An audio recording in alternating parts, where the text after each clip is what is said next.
Dynasty's Sunday Spotlight Speaker Series. It's a pleasure to have you all with us. Really, seriously, we've enjoyed these series all season.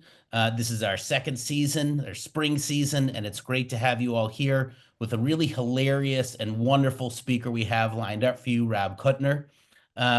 I want to first thank Norwin Myers and Bob Watts and Bruce Fagan and Lisa Pollock for helping us put this event together and getting the word out and making sure that everyone got their registrations in. Thank you so much to all of them.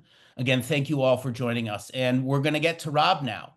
I'm going to read his bio, and then Rob's going to read three brief stories from his new book. I'm really looking forward to them, folks. Rob Kutner is an Emmy, Peabody, Grammy, and TCA winning writer for the late night TV, The Daily Show, and Conan, and animation Teen Titans Go, which my children and I love, by the way, Ben 10, Angry Birds, Summer Madness. He's also the author of humor books Apocalypse How, Running Press 2008, and The Future According to Me, Amazon Kindle Series 2014. The kids' comedy, horror, graphic novel Snot Goblins, which I have not yet picked up, but plan to put it on my bedside table, and other tasteless tales. First Second Publishing 2023, and New York Times bestselling MCU in Universe Scott Lang memoir. Look out for the little guy. He has also written material for the Oscars, Emmys, and two White House Correspondents' Dinners, and was named a Super Jew by Time Out New York. By Time Out New York.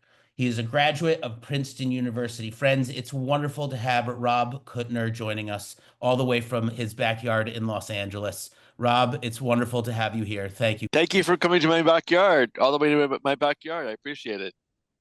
Absolutely. It's a pleasure to have you. Without further ado, we'd love to hear your book and some excerpts from it, if there's not anything else you'd like to share with us right now. Yeah, so I'm a comedy writer, and I've also done a little bit of Jewish learning here and there, and I've combined my interests in this book called I don't know, I don't have my camera on me if you can see it, but You can it's see called it. it's called The Jews, 5,000 Years of Counting, and it's basically all of Jewish history. One nice skinny little paperback here. You see that? Nice. You carry your paper in your purse. You carry it in your backpack. It's a great gift for grandchildren and for bar bar mitzvah age kids. That's the aim. Teenage and up. For kids who know a little bit, think they're kind of wiseacres, but could know a little bit more, or just for anybody who's a little bit curious who wants to know the whole Megillah, as they say, and one little package full of jokes and cartoons and stuff like that. So it's a little bit more accessible. Anyway, so the book is full of all kinds of irreverent but more or less accurate takes on Jewish history. And I wanted to read you guys a couple of selections from it. And you're getting a sneak peek, actually, because the book is not available until March 11th, the week of Purim, appropriately. But I think this is actually the first community media outlet that's getting a first advanced look in the northern, western, and all hemispheres. So hold on to your yarmulkes or whatever. It's an FJM exclusive. Exactly. All right. So this is the one of the pieces in my book goes all the way from the Bible all the way through modern times, but biblical section. This is the flood according to Noah's wife. I suppose it's partially my fault since I insisted that he get a hobby. But after 480 years being married to the same guy, can you blame me? The name is Nama, by the way. You may know me by my more famous husband, Noah, a guy whom the Torah describes as blameless in his generation, and I described as capital B boring, all day long, century in, century out. He's putting around the house, working on various home improvements. Hey, we lived in a one-room clay shack in a time before Windows, central AC, or indoor plumbing. How much was there to improve? So when Noah came in one day saying, "The creator of the universe just spoke to me," of course I perked up. Finally, after endless gossip about neighbors, we kept out living.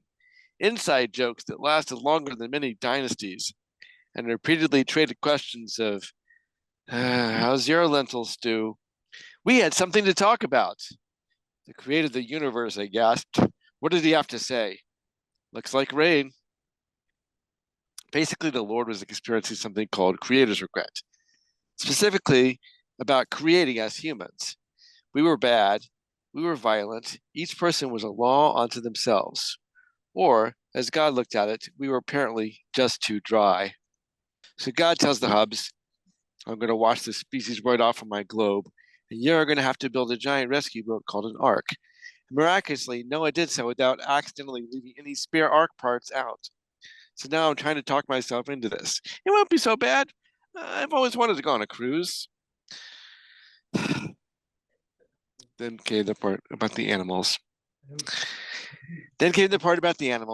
Apparently, we would be joined on this little jaunt by two of every animal species so they could repopulate the entire planet afterwards. No pressure, guys. So the animals came. Then the rains, and before we knew it, we were all locked in there together. I mean, granted, every mother wants to spend more time with her kids. And I'm sure my giraffe and llama counterparts agreed. But still, it was 40 days of rain, then almost another year of just floating. During all of which, I'm proud to report, I did not get seasick once. Just nauseous every morning from the stench of all those animals eating, excreting, and possibly doing things to speed up the repopulation of the earth. Soon enough, though, the rains had abated, the land had dried, and our little wooden box of stink came to rest on top of a mountain, which between you and me is really not the most convenient place to park a boat. But no complaints here. I was just glad it was all finally over, which God let us definitively know by creating the rainbow. Personally, I found the color scheme a little busy, but who am I to quibble with the designer of the universe? Then it was time to let the animals out to refill the earth, and for us to rebuild human society, humans who would one day give rise to their Jewish people. First, we were going to need a lot of towels. This is a more playful take. This is, as you may or may not know, King David, in addition to being the king and a great, military leader and writer in our tradition, was also a musician. He played the harp, and he wrote the Psalms reportedly, and he stayed up all the time writing songs. So this is my playful approach to King David, called King David, the Rock Star Documentary. King David, circa 1000 BCE, was the second ruler of the united ancient kingdom of Israel and Judah, and a major expander of Israel's territory and power in the region. But before all that, he had to find his voice. David's other claim to fame is as the singer-songwriter behind many of the Psalms, a timeless collection of poems, prayers, and songs canonized as a book of the Bible, so you know they're hardcore. David was born to Jesse of Bethlehem, and as the youngest of 8 sons, he felt the burning need to make some noise.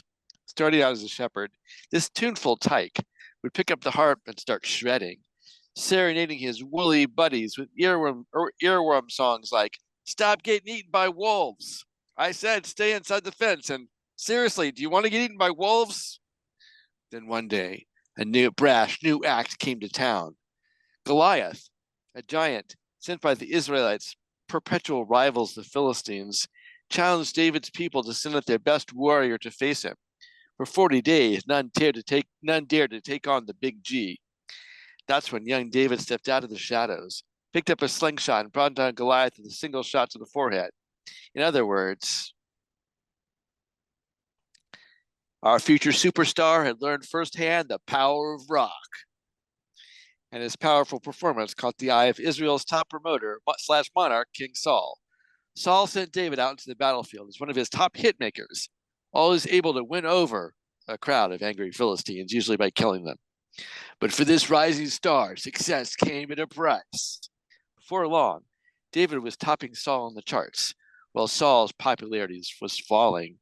The critics, specifically the prophet Samuel, who chastised Saul for seeking personal gain and not overfollowing God's laws, were brutal. And Saul became jealous of this young upstart waiting in the wings to take over his residency at the palace. So Saul tried to have David killed, forcing this solo act to go out on the road before he even had an album to promote. By this point, though, God had become a David superfan. When Saul died on the battlefield, David officially went gold, crown. Under their new frontman, David and the Israelites took Jerusalem by storm. He made it the young nation's capital. However, even though Jerusalem would one day hold the Holy Temple, David was banned from building it. His own critic, the prophet Nathan, told him it was prophesied that David's son would be the one to build it. So, like any celebrity contemplating his advancing age, David's first thought was, so my kid can just get a jump start right in the business? Cool. And that's when love struck down this legend in his prime. You see, one day while up on the palace roof, David spotted a woman sunbathing herself. Her name was, unbelievably appropriately enough, Bathsheba. David was into her. Problem is, she was already married. And here, David crossed the final threshold of all rock and roll immortals, destroying someone else's marriage. He ordered Bathsheba's husband, Uriah, to be sent out to battle to the front, where poor Uriah faced an unscheduled tour cancellation. Despite already having a wife and countless groupies, David married Bathsheba. And then, in classic Stars Born fashion, he faced a new challenge in the scene from his own son Absalom, who led a rebellion against him. But in the end, David was able, and Bathsheba placed their son Solomon on the throne. And according to Isaiah, David's bloodline is the one that will one day give rise to the Messiah. So the next time you hear one of David's psalms in synagogue or church, raise a lighter to the ever-rocking memory of old King D. Maybe even make a little donation, because like most artists, past and present, even after 3,000 years, he still hasn't seen a penny in royalties. All right, and I got one last piece, and that's sort of at the beginning of the story. And then I have some overview pieces at the end. A lot of these things are sort of more interesting to read because they're kind of like just like informative takes on things, but the ones that are spoken, I have one that sort of summarizes kind of the where it came from for me. And we could talk about this more in the Q&A a little bit. It's just sort of this this kind of idea of what's one sometimes calls things like Jewish privilege. Sometimes it's called worse. But the idea of like that, you know, that things are just so easy for Jews that we control things are so great. And just like when I did this deep dive through Jewish history, I just reminded me that how many different kinds of ways that Jews have had it really badly. And so I put together this, and this is also kind of like lightly inspired by a very famous old Monty Python sketch, which if you know Monty Python, you may recognize as well. But anyway, here, I'll just go ahead and read this. And thankfully, no more of my very limited acting talents will be needed for you to follow this. All right, it's called Poor Things. As I wrap up this epic journey through time, space, and guilt. As I wrap up this epic journey through time, space, and guilt, one last group of Jews is angrily demanding to be heard from. And if you've learned anything from our history, it's ignore a vocal group of Jews at your peril. So now I turn the mic over to the panel. What exactly was your not to be cooked in milk beef? 21st century American Jew. Thanks, invisible book guy. Here's the thing. Right now, there's this raging, although really centuries old, notion of the wealthy Jew, as if that's all of us or even most of us. And look, there's a few rich ones, some super rich ones. We all know who they are. Many of us spend time in buildings with their names on the side. But I got to tell you, way more of us than you could imagine are unable to buy a home or watching our wages fall behind and still trying to pay off college loans that are older than a college student. 21st century Israeli Jew. Not exactly living the life over here either, Chaver. 20th century European Jew. Oh, really? Did you enjoy growing up in the country that you were born in, knowing the language and following the educational system, professional ladder as far as you could? A lot of us who survived the 20th century only did so by becoming refugees or displaced persons. Sure, we had a nice patch in the second half, but hey, 50 years is literally 1% of Jewish history. 20th century Soviet Jews. And don't forget about us freezing in those communist bread lines. 19th century Pale of Settlement Jew. Boo hoo hoo. You know what really puts a damper on your financial position? Having your entire home and village burned to the ground by racist assholes on horseback. 18th century Persian Jew. Hey, at least you got a village to yourself. We were forced to live in the most poverty-stricken part of town and pay a heavy tax to the government for their privilege. 17th century Yemenite Jew. Ever heard of the Malsa exile? The king forced our entire population out of our cities and into the hottest, driest parts of Yemen. And that's saying something. 16th century Spanish Jew. Ooh, getting kicked out of your cities. Try having a choice between getting kicked out of your country or being burned at the stake. 13th to 15th century Central Asian Jew. Hey, you want to know what's the only thing worse than being crushed by the Mongols? Being crushed by the Mongols twice. medieval European Jew. Oh, being ravaged only 2 times as opposed to continuously. Luxury. 17th century Arabian Jew. Have you ever been the direct geographic and theological obstacle to a new religion conquering your region by sword? Would not recommend. 4th century Jew. Hey, at least you got to stay Jews. After the Roman Empire went Christian, we got the choice of Jesus or severe persecution. 2nd century Jew. What's the point of staying Jews when even God's like, let the Romans trash the place. I'm out of here. Kingdom of Israel Jew. You guys do realize that like 99% of us are subsistence farmers, right? With our entire religious calendar being harvest based in one of the driest places on earth, wandering Israelite. Oh, harvest. Occasional non dryness must be nice. Egyptian slave. Guys, everyone else. Never mind, this guy wins. Thank you, Rob. That was wonderful. Really appreciated the humor and the nuance. Thank you very much. This is going to be a great book. We've got time now for some Q&A. That would be really wonderful from folks that are here. If you'd like to turn your cameras on so we could see you, that would be really helpful. Please share your questions in the chat box and we will get to them accordingly. Rob, I would love to know before we get really deep into a Q&A of sorts, what was the primary inspiration of this? And let me also just, backtrack. That's the question. But, I see you on Facebook. You're a very knowledgeable Jewish guy, right? You're not a spring chicken by any means. You're covering the camera again, but you're not a I'm spring very chicken. shy, very shy. Very shy, clearly. But you're knowledgeable about Jewish stuff. You've had good Jewish education. You're an active participant in the Jewish community as well. And you're also very, very funny. How did you come to this idea to write this book?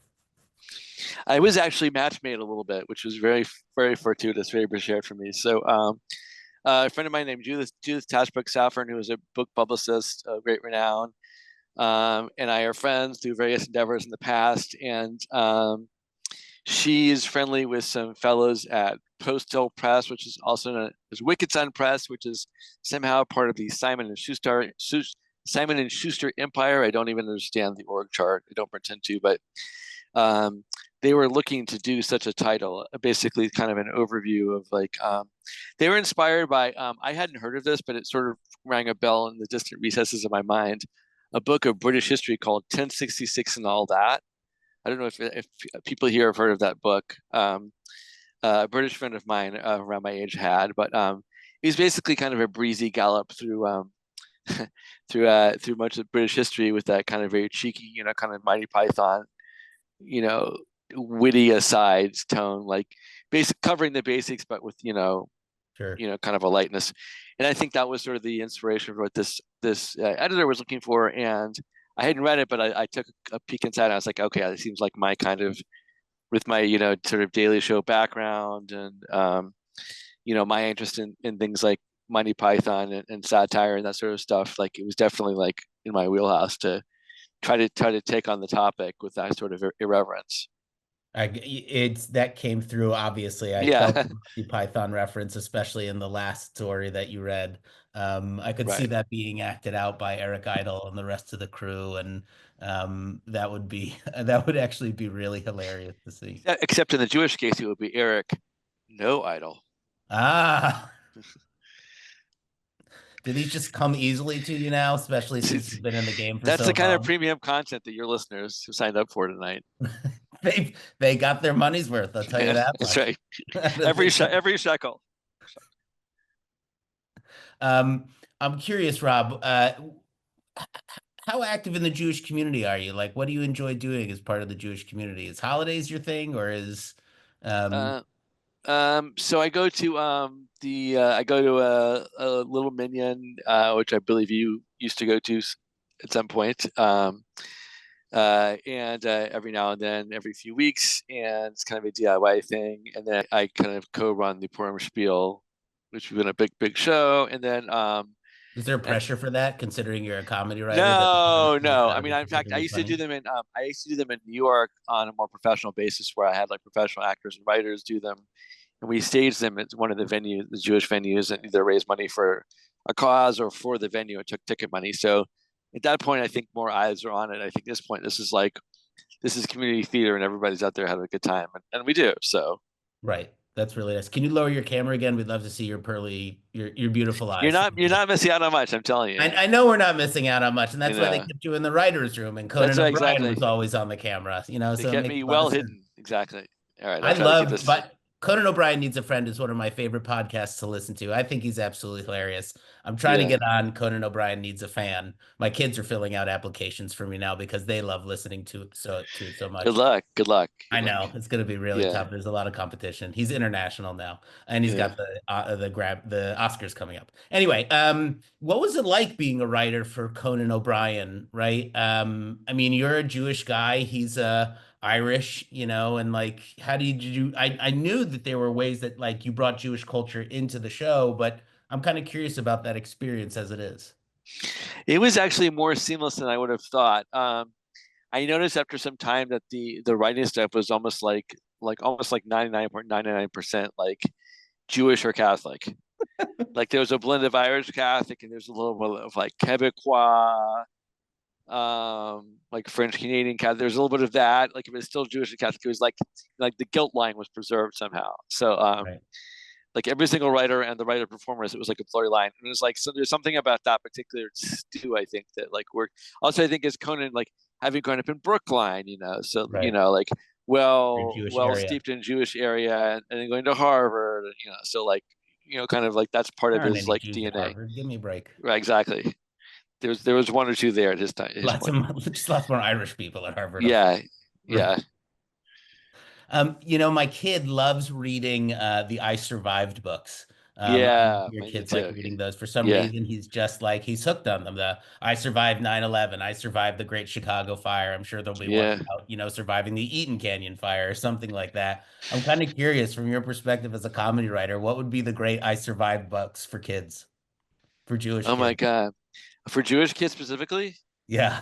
Oh, that's a really good one because it's like because my kids grew up on those two as well. In fact, one of my kids like pitched one. I think one of my kids like we went to the process where you like go through the portal and all that, and we put together the pitch and all that. And like I do a lot of pitches myself for a living, Right. and so we sent it to, and then my kid kept asking and kept asking. Finally, I was like, it's like, honey, they never tell you. They either tell you right away, or they tell you, or it's a no. Like I gotta tell you the big, yeah, like I gotta show you like the tragedy of my business. Losing your first pitch. Um, for Jewish events, I think, I mean, it depends on like if we're talking about an October stuff, if that's something that seems like too graphic for kids because it's so recent. I wonder if that's the kind of thing that it's like too recent to do that. It might. I mean, I think it's too recent, but I'm also asking from like a comedic perspective. Like, what would be a good, like, a Jewish kid saying, I survived? Is it like, I survived my bar mitzvah or something like that? Or I survived my Yeah, lesson with the cantor? that's a great idea. I think like all those things that have sort of I survived Hebrew school, right? Right. Um, all those things that have such like a bad associate or not or sometimes like sort of a challenging association. That's sort of like I survived keeping an entire Shabbat. Like you could go dramatically, right? Without my cell phone. 25-hour time clock, right? Right. It's Right. like pulse pounding excitement. That would be great. Sweating in the closet somewhere Yeah, when I make exactly. it past lunch. Nice. We've got some questions in the chat box that I would love to get to. This comes from Marlene Sharp. Rob, what are your other current projects, TV and otherwise, that you're working on, if you can share? So I'm working on a bunch of things in different arenas. I have some books coming out, but I can't talk about them yet. But yeah, I'll be talking about them soon. Besides this one, of course, it's coming out in 3 weeks. But I have some more books coming out in 2025. Um, I've been working on a show called God's Gang, which you may have seen me post about. It's animated, Which, yeah. yeah, so basically, it's independently being created out of Israel, and it's about these four interfaith heroes, who are Muslim, Hindu, Christian, and Jewish, who are like martial arts heroes. The Jewish one's named, and I'm not making this up, Ninju.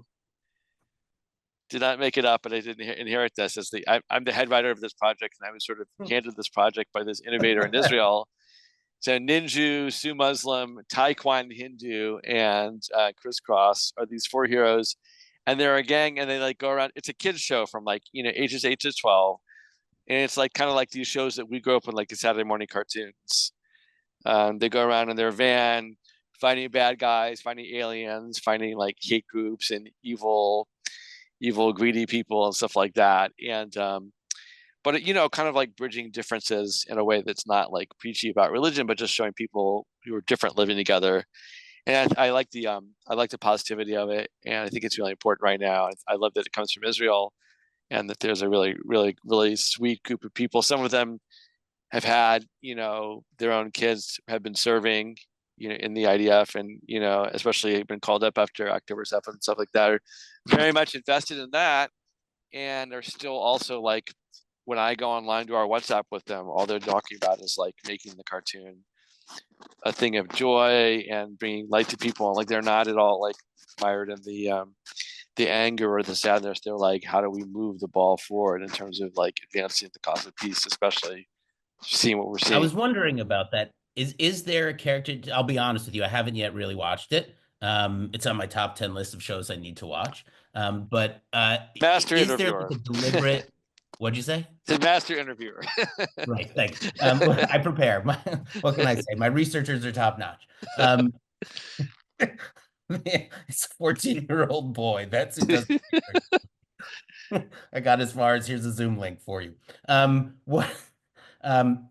what kind of attempt is there to like show, or is there an attempt to show nuance or conversation between Israelis and Palestinians in any way in the cartoon? In our show, we don't actually cover things like that. So what we Ah, have is we have like four sort of archetype characters. So there's Ninju is like sort of a kind of a quasi Brooklyn like Jew. And then he's a little more Woody Allen than I would have liked, but that was the sort of creative vision of it. So he's kind of goofy, Nebushi, and then Su Muslim is like this big kind of undisclosed Middle Eastern location Arab, who's like the big kind of muscle of the group, kind of giant, big broad shoulders, sumo, like the sumo wrestler, Su Muslim. And then they have these other two, the Christian one, Chris Cross, and then the Hindu one, Taekwondo Hindu, who's a woman, who's a Hindu warrior. So they're all just like these four equals in this team. So like we don't, and all they do is they go and fight it. What they do is they fight like much more, as I said, Saturday morning cartoon. Like they fight like these in the pilot episode, which is available on the website, which we put up. And the new episode is dropping next week, but the first full episode is the pilot, which is on the website, and it has like aliens trying to like steal the breath of the earth, to steal the earth's whales for their beautiful scent, their fragrance, because their planet needs it. So it's going to take all the world's whales. So it's like they band together. They're a team, and they just fight these aliens who are going to take our precious natural resource. So it's that kind of thing. So they're not going to be like involved in geopolitics or trying to gotcha. adjudicate regional things. It's just, in fact, it's just like a different approach to that, which, Right. God bless anyone who's engaged in that holy work. But also, we also need to like, deal with the paradigms behind these conflicts. And Sure. so that's our way of looking at how to deal with that at a different level. Right. And there's only so much you could sell the kids as a cartoon, right? On No, a for kids, exactly. It's got to be, right. I mean, it's got to be like we're trying to normalize something so that like when the kids are of age, they'll be like, the stuff that's happening now is what's the abnorm. Like why are these factions fighting each other? Why can't I people have get a along? question. I hear you. I have a question about the book. This comes from Phil Margolis in Connecticut. Was Mm-hmm. this process a lot different than television writing that is writing the book? Was it a lot different than writing for television? Yes, it was. Television writing is immediate and relentless, and you get up and you do it every day, and there's multiple deadlines, and there's bosses breathing down your neck, and there's procrastination temptations everywhere, and there's BS meetings, and there's all that stuff. And it's a bit of a factory, assembly line. Not that I'm complaining. I'm just saying, that's just the pace of it. And then a book is like you have sort of a big black box, and at one end of it, the book is due. In the middle of it, you're sort of in touch with your editor, and you're kind of hammering out the shape of it. But in between that, you're figuring out your own time pace. um, sending things to the editor for feedback, sometimes sending in big batches of things, sometimes little batches of things. So that's a bit more of a kind of figure it out as you go process. At least it was for a book like this. This book, as you may have figured out from what I read, is a bunch of short takes. So for this was a bunch of like all the different little takes, sending them to the editor as they came to me or as I finished them. And then sometimes he would send them back and say, redo this or let's do this thing differently, etc. So a very iterative process versus like TV. It's like you have to get the thing, especially the kind of TV I worked in, which is late night, which Right. is it's day of. You Right. got to get it on the other that day. So it's like get the thing going, not that one, fix it, get it out the door, fix it, come back. You know, it's that you just had to fix it for that day and had to move it along. So there's look, Jewish tropes have always been part of comedic television, whether they've been obvious or very subtle, right? Or just very basic and baseline as having the head writers or the showrunners being Jewish themselves without there being anything obviously Jewish about the show. And then there have been other shows which have been unabashedly Jewish, right? Where it's Jewish, and I'm talking about an American television, right? Where that's, that we're putting the Judaism stuff up front, like in Miss Maisel, we got the rabbi, right? And all that stuff. And then there are far more, there's levels of it.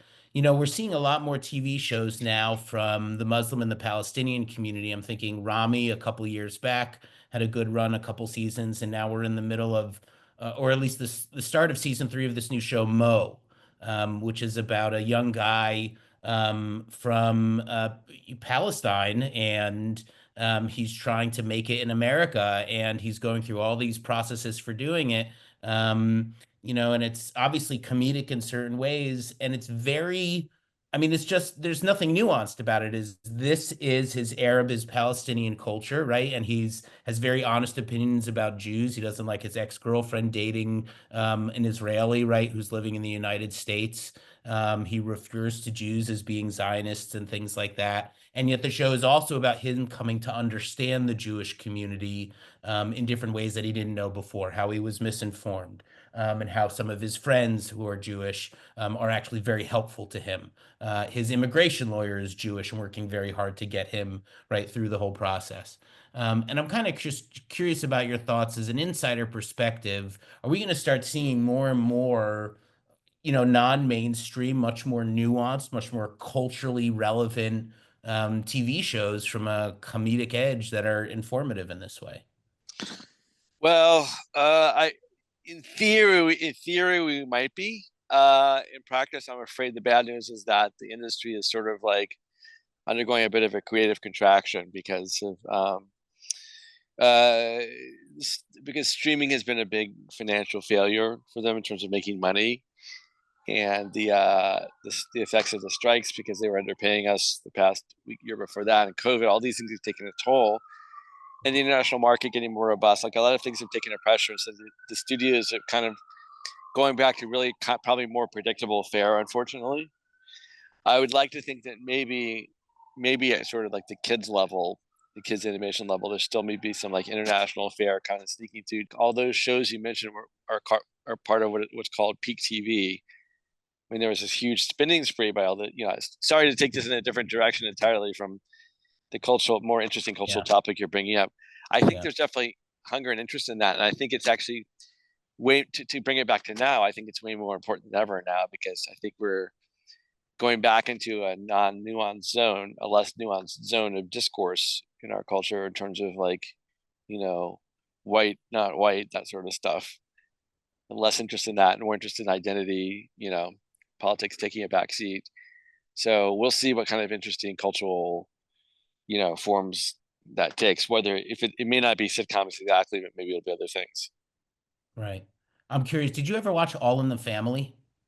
I did. I watched some of that as a kid. I don't remember that well, but then I watched some of it more lately when I was more recently as an adult, and I was kind of surprised that a show like that had existed because the language is very strong and unflinching.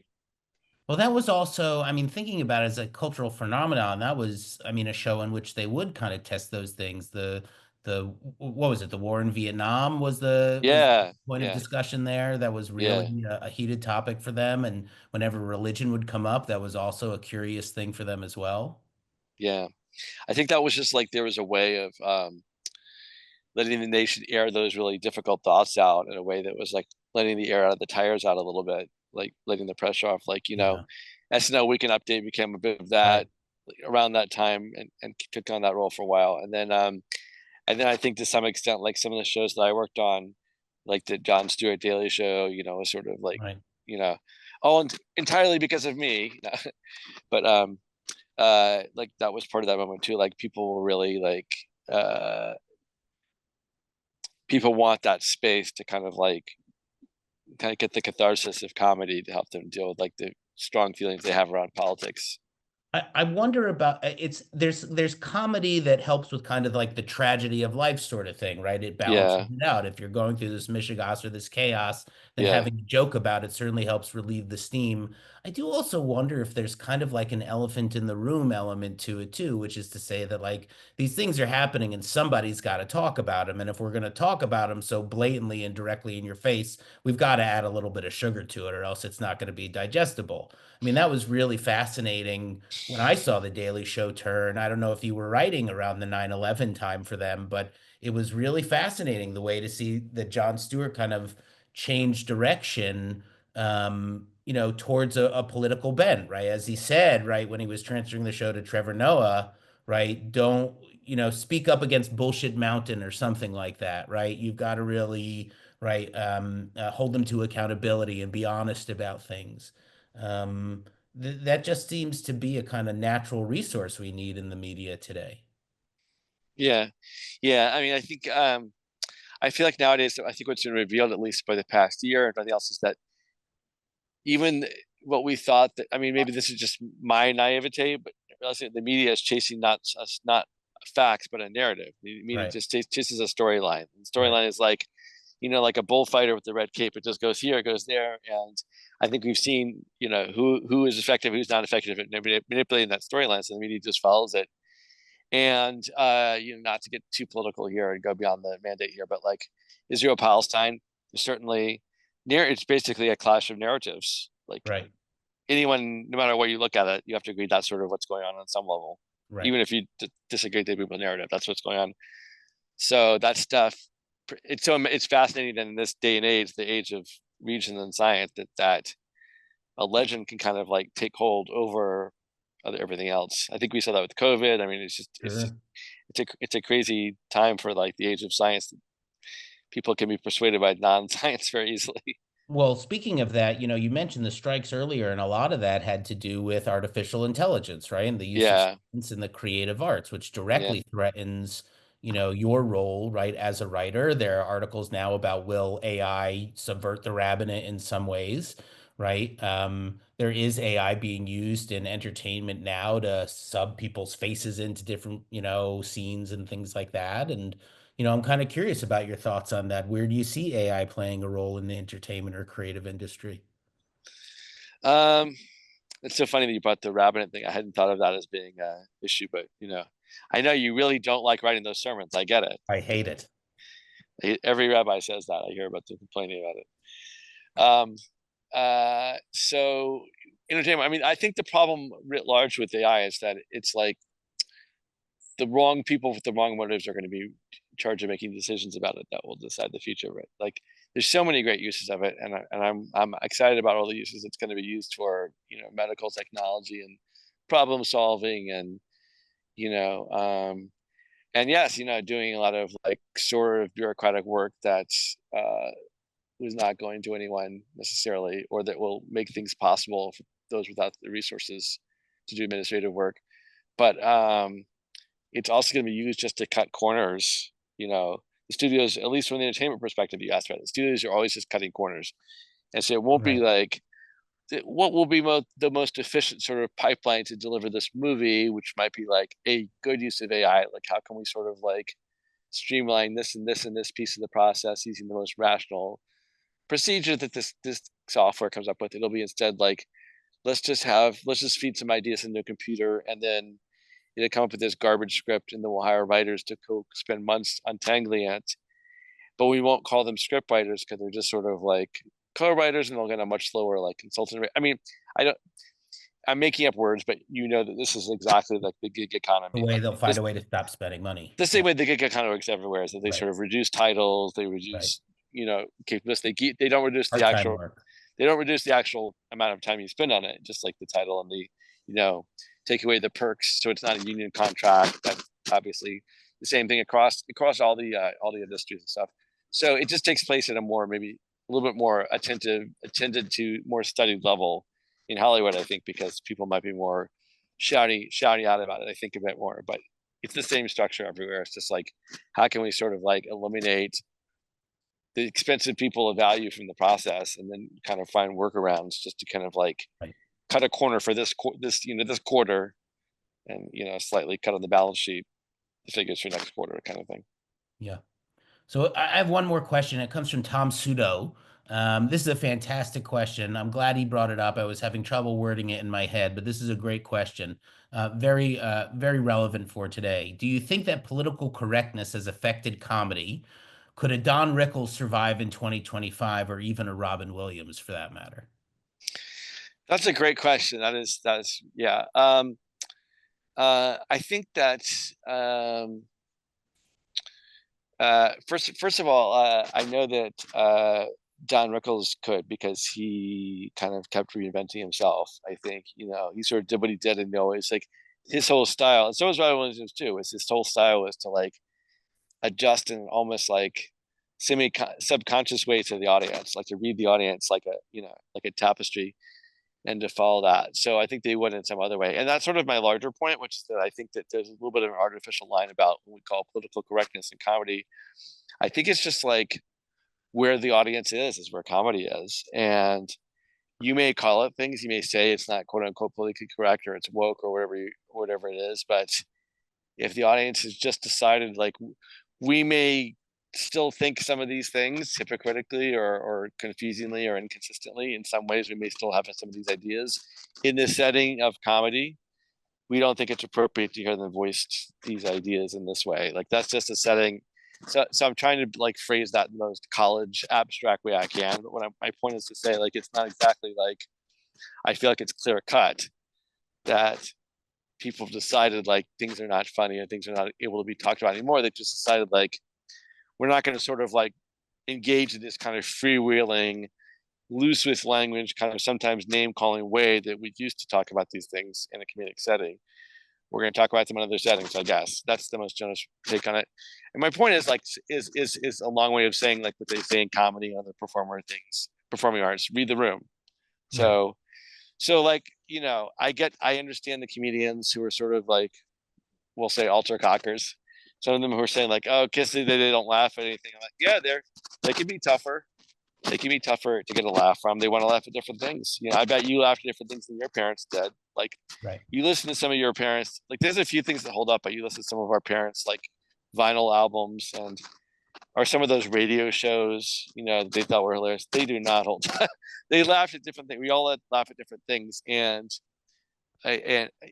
you look at an agile comedian like a George Carlin, a Mel Brooks, God love him. Mel Brooks, who's in his ninth decade, almost his 10th decade, still making relevant comedy, having done it. He hasn't had a drop in like 6. So I'm saying, like, it's not easy, but a good comedian rides with the times and doesn't always hit, sometimes misses, but keeps going, and doesn't get bogged down by complaints about the times changing around, and they change with it. Mm. Very interesting. Very interesting. Rob, I can't thank you enough. This has been an absolutely wonderful experience. Thank you for reading so generously from your new book.